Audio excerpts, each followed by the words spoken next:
بسم اللہ الرحمن الرحیم۔ قرآن کا پیغام، پارہ نمبر 23۔ اللہ کے بتائے ہوئے احکام پر چلنا ہی سیدھا راستہ ہے۔ سورہ یاسین آیت نمبر 60 اور 61 میں اللہ تعالیٰ فرماتے ہیں، اے آدم کے بیٹو، کیا میں نے تمہیں یہ تاکید نہیں کر دی تھی کہ تم شیطان کی عبادت نہ کرنا؟ وہ تمہارا کھلا دشمن ہے، اور تم میری عبادت کرنا، یہی سیدھا راستہ ہے۔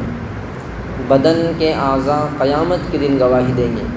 سورہ یاسین آیت نمبر 65 میں اللہ تعالیٰ فرماتے ہیں، آج یعنی قیامت کے دن ہم ان کے منہ پر تالا لگا دیں گے، ان کے ہاتھ ہم سے بات کریں گے، اور ان کے پاؤں اس کی گواہی دیں گے جو کچھ وہ کیا کرتے تھے۔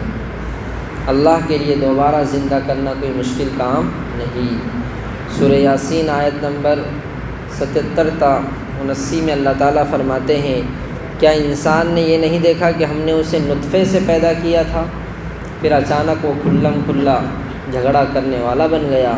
ہمارے بارے میں وہ باتیں بناتا ہے اور خود اپنی پیدائش کو بھلا بیٹھا ہے۔ کہتا ہے کہ ان ہڈیوں کو کون زندگی دے گا جب کہ وہ گل چکی ہوگی؟ کہہ دو کہ ان کو وہی زندگی دے گا جس نے انہیں پہلی بار پیدا کیا تھا، اور وہ اللہ پیدا کرنے کا ہر کام جانتا ہے۔ نیک اولاد کی دعا۔ سورہ صافات آیت نمبر 100 میں یہ نصیحت کی گئی کہ ہمیشہ اللہ سے نیک اولاد کی دعا کرنا چاہیے۔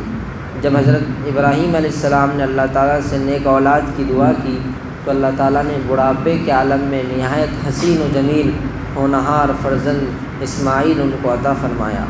اللہ تعالیٰ بڑھاپے میں بھی اولاد عطا کرنے پر قادر ہیں۔ بے اولاد لوگوں کو مایوس نہ ہونا چاہیے، بلکہ اللہ تعالیٰ سے پوری امید کے ساتھ دعا کرتے رہنا چاہیے۔ گمراہ لوگوں کے لیے سخت عذاب۔ سورہ صاد آیت نمبر 26 میں اللہ تعالیٰ ارشاد فرماتے ہیں، یقین رکھو کہ جو لوگ اللہ کے بتائے ہوئے راستے سے بھٹک جاتے ہیں ان کے لیے سخت عذاب ہے، کیونکہ انہوں نے حساب کے دن کو بھلا دیا تھا۔ دائی دعوت کے دوران توحید کی خوب دعوت دی۔ سورہ صاد آیت نمبر 65 اور 66 میں اللہ تعالیٰ فرماتے ہیں، اے پیغمبر کہہ دو کہ میں تو ایک خبردار کرنے والا ہوں، اور اس اللہ کے سوا کوئی عبادت کے لائق نہیں جو ایک ہے، جو سب پر غالب ہے، جو تمام آسمان اور زمین اور ان کے درمیان موجود ہر چیز کا مالک ہے، جس کا اقتدار سب پر چھایا ہوا ہے، جو بہت بخشنے والا ہے۔ اخلاص کے ساتھ کیا ہوا عمل ہی مقبول ہے۔ سورہ زمر آیت نمبر 2 میں یہ اہم بات بتائی گئی ہے کہ عمل کی قبولیت کا مدار اخلاص پر ہے۔ اللہ تعالیٰ نے قرآن کریم کی بہت سی آیات میں بندوں کو اپنی عبادت اخلاص کے ساتھ کرنے کا حکم دیا ہے۔ اخلاص یہ ہے کہ انسان جو بھی نیک کام کرے صرف اللہ کی رضامندی کے لیے کرے، لوگوں کو دکھانے کے لیے یا اپنی شہرت کے لیے نہ کرے۔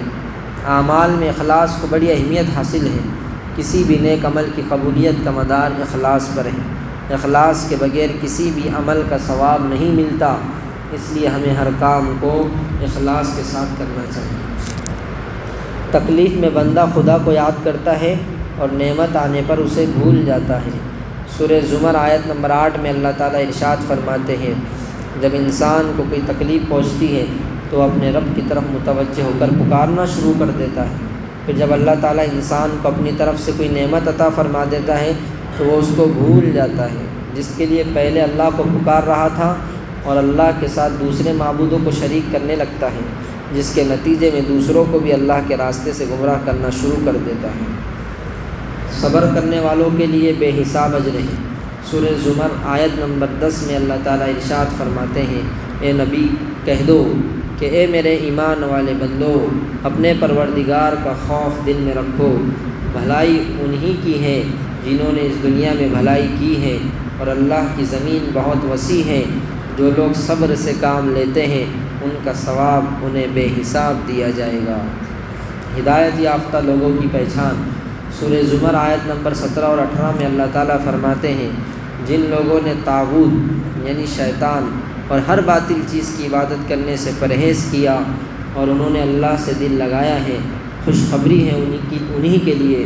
لہٰذا میرے ان بندوں کو خوشخبری سنا دو جو بات کو غور سے سنتے ہیں تو اس میں جو بہترین ہوتی ہے اس کی پیروی کرتے ہیں، یہی وہ لوگ ہیں جنہیں اللہ نے ہدایت دی ہے، اور یہی ہے جو عقل والے ہیں۔ اللہ تعالی ہم سب کو قرآن کے اس پیغام پر عمل کرنے کی توفیق عطا فرمائے۔ سبحان اللہ وبحمدہ، سبحانک اللہم وبحمدک، اشہد ان لا الہ الا انت، نستغفرک ونتوب الیک۔ سبحان ربک رب العزۃ عما یصفون، وسلام علی المرسلین، والحمد للہ رب العالمین۔ شامل عبادت ہے